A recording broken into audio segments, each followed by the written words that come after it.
जानिए क्या था बाली और सुग्रीव के युद्ध का कारण। वानर राज बाली को तपस्या भंग करने की वजह से मतंग ऋषि का श्राप मिला था कि अगर वह ऋषिमुख पर्वत के समीप या पर्वत क्षेत्र में प्रवेश करेगा तो उसकी मृत्यु हो जाएगी। इसके लिए बाली ऋषिमुख पर्वत पर नहीं जाता था। यह जान सुग्रीव पर्वत जा छिपा था। रामायण में वानर राज बाली और सुग्रीव की कथा का वर्णन विस्तार से बताया गया है। साथ ही तुलसीदास द्वारा रचित रामचरितमानस में वानर बंधुओं का उल्लेख है। सनातन धार्मिक ग्रंथ रामायण में निहित है कि वानर राजा सुग्रीव ने वनवास के दौरान सीताहरण के बाद लंका नरेश रावण संग युद्ध में मर्यादा पुरुषोत्तम भगवान श्रीराम की सहायता की थी। इस युद्ध में वानर सेना की मदद से भगवान श्रीराम ने रावण और उनकी सेना को परास्त किया था। जब सीता हरण के बाद भगवान श्रीराम और लक्ष्मण वन में माता सीता की तलाश कर रहे थे, उस वक्त उनकी मुलाकात परम भक्त हनुमान और वानर राजा सुग्रीव से हुई थी। सुग्रीव भी अपने भाई बाली के डर से छुपे रहते थे।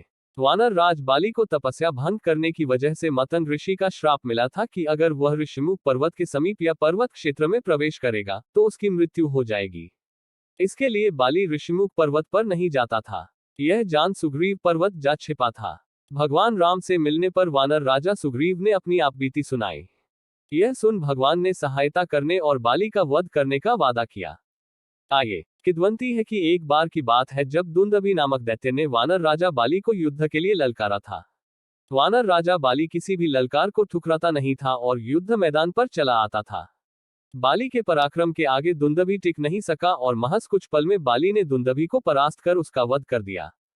इसके बाद दुंदभी के शव को हवा में घुमाकर फेंक दिया। इससे दुंदभी का शव कई टुकड़ों में बंट गया। इस दौरान दुंदभी के शरीर से रक्त प्रवाहित होकर मतंग ऋषि के आश्रम पर जा गिरती है। इससे क्रोधित होकर मतंग ऋषि को श्राप दे देता है कि वह आश्रम के पास आएगा तो उसकी मौत हो जाएगी। कालांतर में दुंदभी का भाई मायावी वानर राज बाली को युद्ध के लिए ललकारता है। वानर राज बाली पुनः युद्ध के लिए आता है। बाली कई बार मायावी को समझाता है कि वह लौट जाए, युद्ध करेगा तो उसकी मौत निश्चित है। हालांकि मायावी नहीं मानता है। तब बाली मायावी का पीछा करने लगता है। मायावी एक गुफा में जाकर छिप जाता है। यह देख बाली अपने भाई सुग्रीव को गुफा के बाहर इंतजार करने के लिए कहता है। यह कहकर बाली गुफा के अदन जाकर मायावी से लड़ने लगता है। कुछ समय बाद गुफा से तेज आवाज आती है। इसके बाद रक्त की धारा गुफा से बाहर आती है। यह देख सुग्रीव को लगता है कि मायावी ने बाली का वध कर दिया है। यह सोच गुफा को पत्थर से बंद कर सुग्रीव किष्किंधा लौट आता है। प्रजा में यह सूचना फैल जाती है कि वानर बाली को युद्ध में वीरगति प्राप्त हुई है। यह जान सुग्रीव को नया राजा बनाया जाता है।